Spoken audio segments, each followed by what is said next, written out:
আজকের ভিডিওতে আপনাদের যেটা বলবো সেটা সত্যি বিস্ময়ের এবং অবাকের।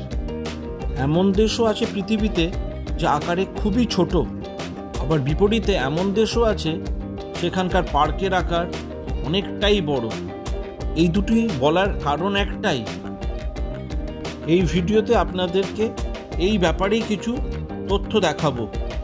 জানতে হলে ভিডিওটা শেষ পর্যন্ত দেখতে হবে।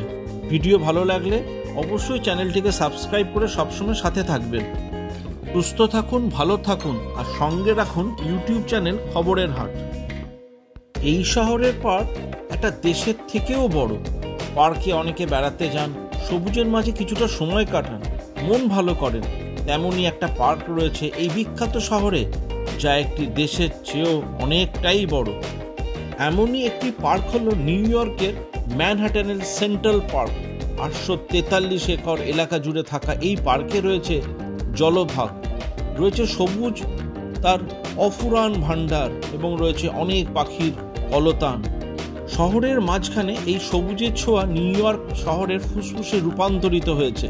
মার্কিন যুক্তরাষ্ট্রের সবচেয়ে বেশি মানুষের সমাগম হওয়া পার্ক হচ্ছে এটি। শহরের মাঝে আয়তক্ষেত্র আকারের এই পার্কের একটা বড় বিশেষত্ব হলো এটি একটি শহরের মাঝখানে থাকা পার্ক, এমন পার্ক যা পৃথিবীর একটি দেশের থেকেও অনেকটা বড়। পৃথিবীর ছোট দেশগুলোর মধ্যে একটি হলো মোনাকো। পশ্চিম ইউরোপের এই ক্ষুদ্র নগর রাষ্ট্রের মোট আয়তন 514 একর, যা থেকে পরিষ্কার তা নিউ ইয়র্ক শহরের অন্যতম পার্ক সেন্ট্রাল পার্কের চেয়েও কতটা ছোট, কারণ সেন্ট্রাল পার্কের মোট আয়তন 843 একর। যদিও এই ছোট্ট দেশ মোনাকোর জনঘনত্ব নজর কাড়া, ওইটুকু জায়গা জুড়েই গড়ে উঠেছে ঘিঞ্জি নগর। প্রায় 40,000 মানুষের বাস সেখানে।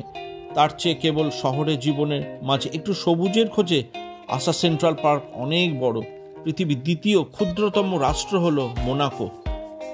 ভিডিওটি যদি ভালো লেগে থাকে তাহলে অবশ্যই লাইক, শেয়ার ও কমেন্টস করবেন এবং সবসময় চ্যানেলের সাথে থাকবেন। আজকের ভিডিও এখানেই শেষ করলাম।